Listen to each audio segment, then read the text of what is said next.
અને હવે જોઈશું છોટાઉદેપુરથી અમારી વિશેષ રજૂઆત કોની સત્તા।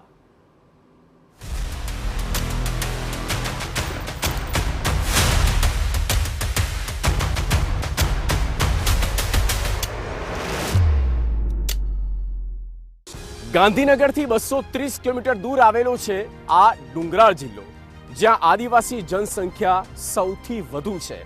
આ એક એવો જિલ્લો છે, આ એક એવી બેઠક છે જે અનુસૂચિત જનજાતિ માટે અનામત છે, જ્યાં કોઈ પક્ષ નહીં પણ રાઠવા વર્સિસ રાઠવાની જ લડાઈ જામતી હોય છે।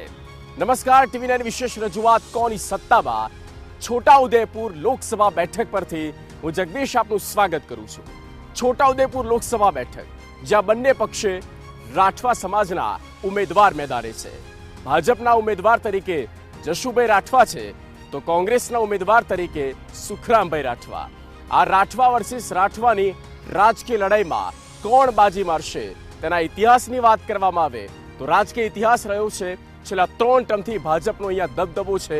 કુલ 7 વિધાનસભા સીટ આવેલી છે અને આ છોટાઉદેપુરનો આ અભેદ કિલ્લો આખરે કોને મળશે તે જોઈશું અમારી વિશેષ રજૂઆત કોની સત્તા છોટાઉદેપુર।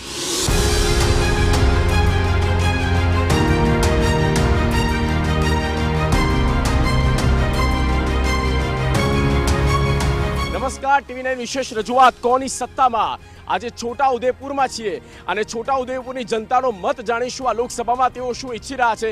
મારી સાથે કેટલાક મતદારો છે અને રાજકીય પક્ષોના નેતૃત્વ કરનારા પણ અનેકો દિગ્ગજો છે। સૌથી પહેલા તો આ તમામ માટે જોરદાર તાળીઓ થઈ જાય, કારણ કે આપ પોતે જ દેશનું ભવિષ્ય નક્કી કરવાના છો। ત્યારે સૌથી પહેલો સવાલ, આ વખતે જે આપણું ટાઇટલ છે દેશમાં કોની સત્તા, આ વખતે દેશની અંદર ભારતીય જનતા પાર્ટીની સત્તા 110% નક્કી છે સાહેબ। શું કારણ છે કે ભાજપને લોકો વોટ આપે?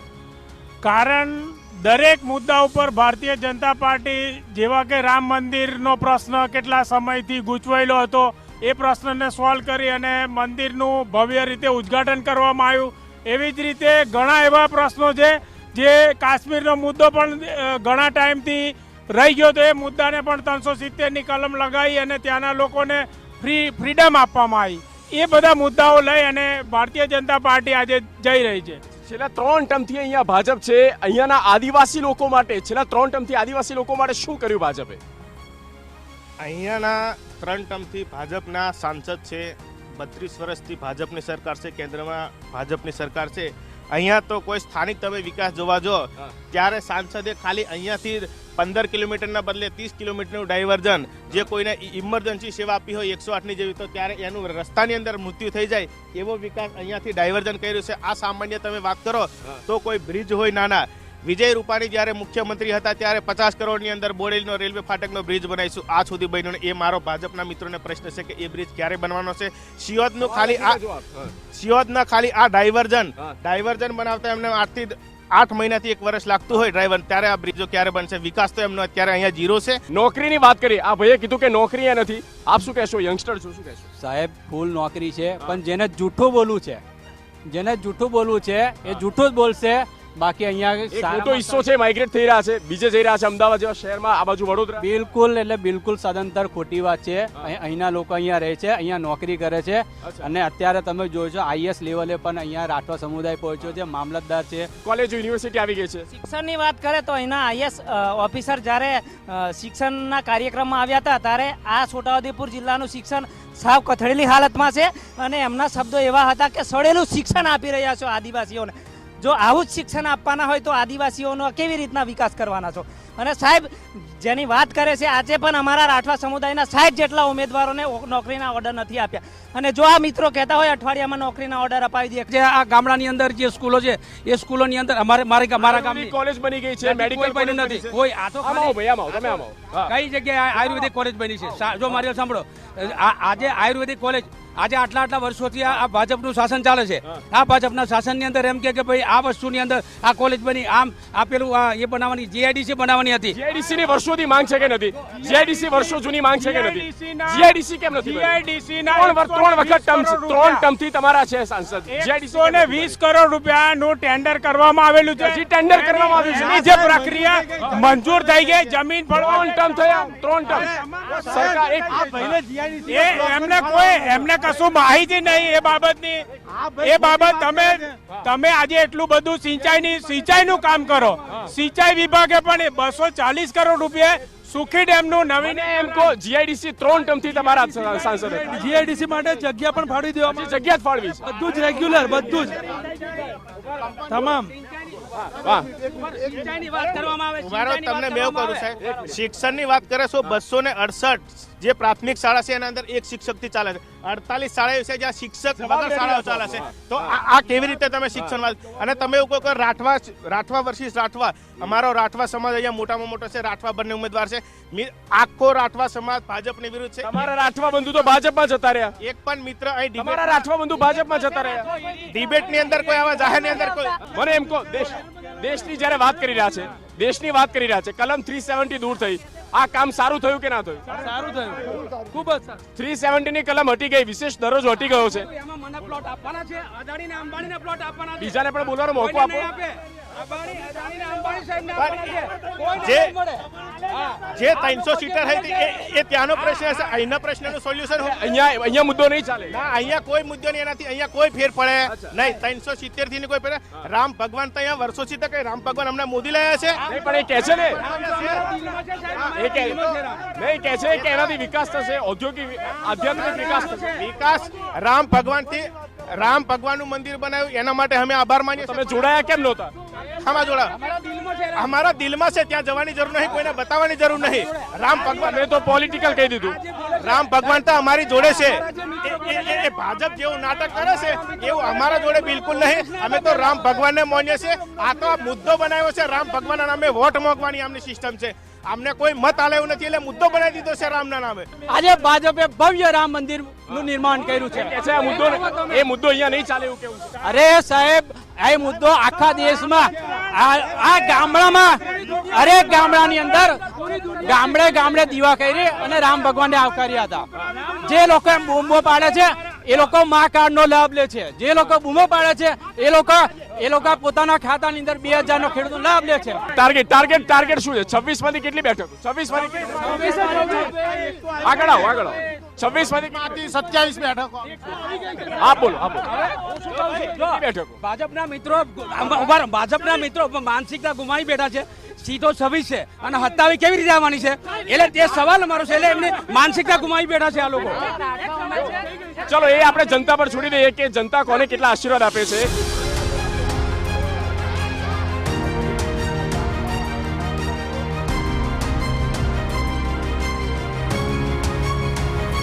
છોટાઉદેપુર લોકસભા બેઠક પરથી ભાજપના અભેદ્ય કિલ્લાને તોડવા માટે કોંગ્રેસે જેમને જવાબદારી આપી છે એવા સુખરામભાઈ રાઠવા આપણી સાથે જોડાયેલા છે. સુખરામભાઈ, સ્વાગત છે આપણું TV9 પર. સૌથી પહેલા સવાલ એ થાય, 2022માં ધારાસભ્ય તમે હાર્યા અને એ કેન્ડિડેટના ભરોસે આ વખતે કોંગ્રેસ શા માટે? 2022માં હારી ગયા અને એ કેન્ડિડેટના ભરોસા પર શા માટે? કોંગ્રેસનો સૈનિક છું અને વફાદારીપૂર્વક કામ કર્યું છે, એટલા માટે ટિકિટ મને કોંગ્રેસે આપી છે. શું વિઝન છે આપનું? આદિવાસી લોકો માટે કયા કામ કરવા માંગો છો? આદિવાસીઓ માટે ઘણા બધા કામો છે અને એ આદિવાસીઓ પોતે સમજતા થાય એ ખૂબ જરૂરી છે. આદિવાસીઓના અધિકારો ઉપર આ ભારતીય જનતા પક્ષની સરકાર, નરેન્દ્ર મોદીની સરકાર તરાપ મારી રહી છે. બાબા સાહેબ આંબેડકરનું જે બંધારણ છે એ બંધારણને તોડીને દરિયામાં ફેંકવાની વાતો કરનારા એમની હાથે બેઠા છે અને એટલે અમારો બંધારણીય હક છે એ હક છીનવા ન જાય એટલા માટે અમે એના મુદ્દો બનાવીને બેઠા છીએ. ને એવું શા માટે આપને લાગે છે કોંગ્રેસ પક્ષને કે બંધારણીય રીતે એ મુદ્દાઓ અને હક છીનવાઈ રહ્યા છે? કારણ કે છેલ્લા 3 ટર્મથી અહીંયા ભાજપનો દબદબો છે. એ તો એમની પાસે પૂરતી બહુમતી નથી ને. બંધારણ બદલવું હોય તો 75% બહુમતી જોઈએ, એ નથી એમની પાસે અને એટલા માટે કરી શકતા નથી. આ રાજ્યસભામાં પણ એમની બહુમતી નથી એટલે ઘણા બધા કાયદાઓ પાસ કરી શકતા નથી. આ દેશનો વડાપ્રધાન દેશના યુવાનોને, દેશના તજજ્ઞોને ગુમરાહ કરીને બેઠો છે. નહીં, સવાલ એ થાય છે કે 3 ટર્મથી છોટાઉદેપુરમાં ભાજપ શાસનમાં આવે છે, સત્તામાં આવે છે, આટલા બધા મુદ્દાઓ છે, તો પછી અહીંયા ભાજપ શા માટે આવે છે? એ બધા અંગત કારણો હોઈ શકે. કેવા આ વખતે કેવા કારણો તો તમને પત્રકારોને થોડા કહેવાના હોય, અમારા ઘરના કોઈ મામલા હોય તે ના કહેવાય તમને. પણ આ વખતની જે ચૂંટણી છે એ ચૂંટણીમાં અમે પરિણામ મેળવવા માટે 100% પ્રયત્ન કર્યા છે અને 101% એમના ટાંગ નીચેથી આમાં બેઠક લઈ આવવાના. નહીં, જનતા એમને મેન્ડેટ આપી રહી છે, નહીં આપે. જનતાના આશીર્વાદ ખોટી વાત છે. નહીં, જનતાના આશીર્વાદ ના ટીવી મીડિયા વાળા બહુ એને ખેંચે છે, અમે નથી ખેંચતા. ગામડાના માણસો કોઈ ખેંચતા નથી. મારો સવાલ તો સાંભળી લો. જનતા એમને આશીર્વાદ આપી રહ્યા છે, આ વખતે આપને શું લાગી રહ્યું છે? જનતા એમને આશીર્વાદ આ વખતે નથી આપવાની. એમણે જે અગાઉની ચૂંટણીઓમાં લોભામણા વચનો આપેલા, યુવાનોને રોજગારીના હોય કે સારા શિક્ષણની યુનિવર્સિટી હોય કે સારા દવાખાના હોય અથવા સારા રસ્તાઓ, ખેડૂતોના દેવા જેવા માફ, એણે જે વાત કરી હતી, આ બધા જ વચનો પાડવામાં આ ભારતીય જનતા પક્ષની સરકાર ફેલ ગયેલી છે. લોકો સમજી ગયા છે કે આ ઠગારી અને જુઠ્ઠી સરકાર છે. એટલા માટે અમે વિશ્વાસ, પ્રજા અમારી સાથે છે. કોઈ પડકાર લાગે છે આપણે સામે જશુભાઈ છે? ના, અમને કોઈ પડકાર નહીં. પ્રજા અમારી સાથે છે, મતદારો અમારી સાથે છે. શું લાગી રહ્યું છે આ વખતે? શું આવશે રિઝલ્ટ? આપણે 100% અમે જીતવાના અને જીતી જવાના. ઓકે, શુક્રભાઈ, આભાર અમારી સાથે ચર્ચા કરવા બદલ અને આપની ઉમેદવારી માટે ખૂબ ખૂબ થેન્ક શુભેચ્છા. યુ.